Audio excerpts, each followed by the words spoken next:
Assalamualaikum warahmatullahi wabarakatuh. Di episode kali ini saya akan bercerita tentang sahabat Nabi yang terkenal dengan menjaga amanah atau orang yang paling amanah. Dia adalah Abu Ubaidah ibnu Jarrah.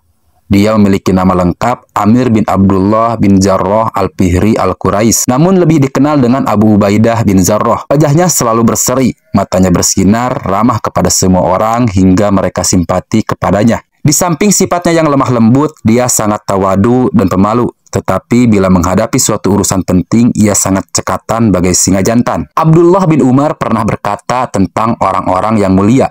Ada 3 orang Quraisy yang sangat cemerlang wajahnya, tinggi akhlaknya, dan sangat pemalu. Bila berbicara, mereka tidak pernah dusta, dan apabila orang berbicara, mereka tidak cepat-cepat mendustakan. Mereka itu adalah Abu Bakar As-Siddiq, Utsman bin Affan, dan Abu Ubaidah al-Jarrah. Abu Ubaidah termasuk kelompok pertama sahabat yang masuk Islam. Dia masuk Islam atas ajakan Abu Bakar As-Siddiq, sehari setelah Abu Bakar masuk ke dalam Islam. Waktu menemui Rasulullah SAW, ia bersama dengan Abdurrahman bin Auf, Utsman bin Maz'un, dan Arqam bin Abi Arqam untuk mengucapkan syahadat di hadapan Rasulullah SAW. Oleh sebab itu, mereka tercatat sebagai pilar pertama dalam pembangunan mahligai Islam yang agung dan indah. Dalam kehidupannya sebagai seorang Muslim, Abu Ubaidah mengalami masa penindasan yang kejam dari kaum Quraisy di Mekah sejak permulaan sampai akhir. Dia turut menderita bersama kaum muslimin lainnya. Walaupun demikian, dia tetap teguh menerima segala macam cobaan, tetap setia membela Rasulullah SAW dalam situasi dan kondisi apapun. Saat Perang Badar, Abu Ubaidah berhasil menyusup ke barisan musuh tanpa takut mati. Namun tentara berkuda kaum musyrikin menghadang dan mengejarnya. Kemanapun ia berlari. Tentara itu terus mengejarnya dengan beringas. Abu Ubaidah menghindar dan menjauhkan diri untuk bertarung dengan pengejarnya. Ketika si pengejarnya bertambah dekat dan merasa posisinya strategis, Abu Ubaidah mengayunkan pedang ke arah kepala lawan. Sang lawan tewas seketika dengan kepala terbelah. Siapakah lawan Abu Ubaidah yang sangat beringas itu? Tak lain ia adalah Abdullah bin Jarrah. Abdullah bin Jarrah adalah ayah kandungnya sendiri.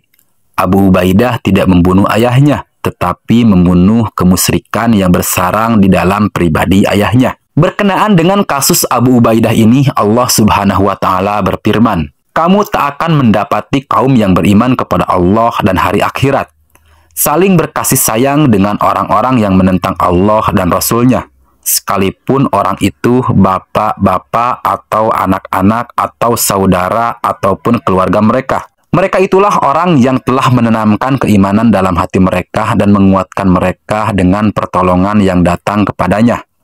Dan dimasukkannya mereka ke dalam surga yang mengalir di bawahnya sungai-sungai. Mereka kekal di dalamnya.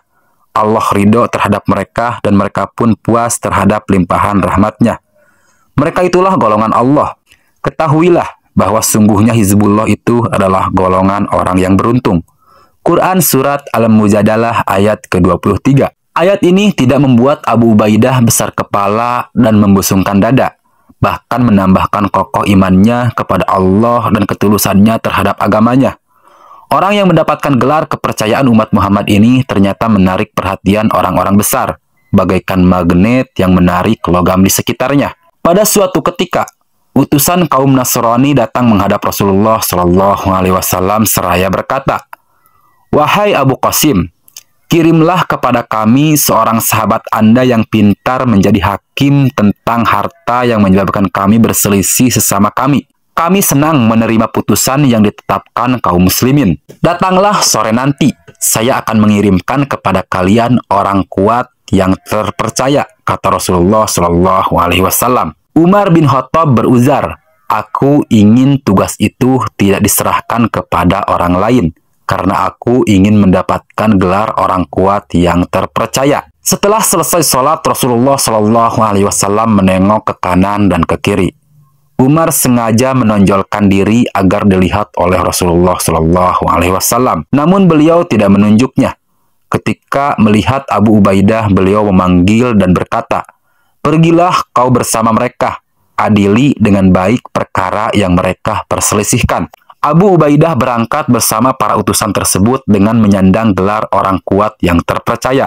Abu Ubaidah selalu mengikuti Rasulullah berperang dalam setiap peperangan yang beliau pimpin hingga beliau wafat. Dalam musyawarah pemilihan khalifah yang pertama, Umar Al-Khattab mengulurkan tangannya kepada Abu Ubaidah seraya berkata, "Aku memilihmu dan bersumpah setia, karena aku pernah mendengar Rasulullah bersabda, sungguhnya setiap umat mempunyai orang kepercayaan, dan orang paling dipercaya dari umat ini adalah engkau." Lalu Abu Ubaidah menjawab, "Aku tidak mau mendahului orang yang pernah disuruh Rasulullah untuk mengimami kita sholat sewaktu beliau hidup, yaitu Abu Bakar As-Siddiq." Akhirnya mereka sepakat untuk memilih Abu Bakar menjadi khalifah pertama, sedangkan Abu Ubaidah diangkat menjadi penasihat dan pembantu utama khalifah. Setelah Abu Bakar wafat, jabatan khalifah pindah ke tangan Umar bin Khattab.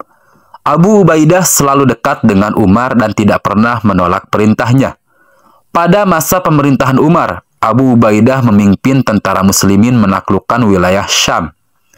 Dia berhasil memperoleh kemenangan berturut-turut, sehingga seluruh wilayah Syam takluk di bawah kekuasaan Islam, dari tepi sungai Furat di sebelah timur hingga Asia Kecil di sebelah utara. Abu Ubaidah meninggal dunia karena terkena penyakit menular yang mewabah di Syam. Menjelang wafatnya, ia berwasiat kepada seluruh prajuritnya, "Aku berwasiat kepada kalian, jika wasiat ini kalian terima dan laksanakan, kalian tidak akan sesat dari jalan yang baik dan senantiasa dalam keadaan bahagia. Tetaplah kalian menegakkan sholat, berpuasa Ramadan, membayar zakat, dan menunaikan haji dan umroh.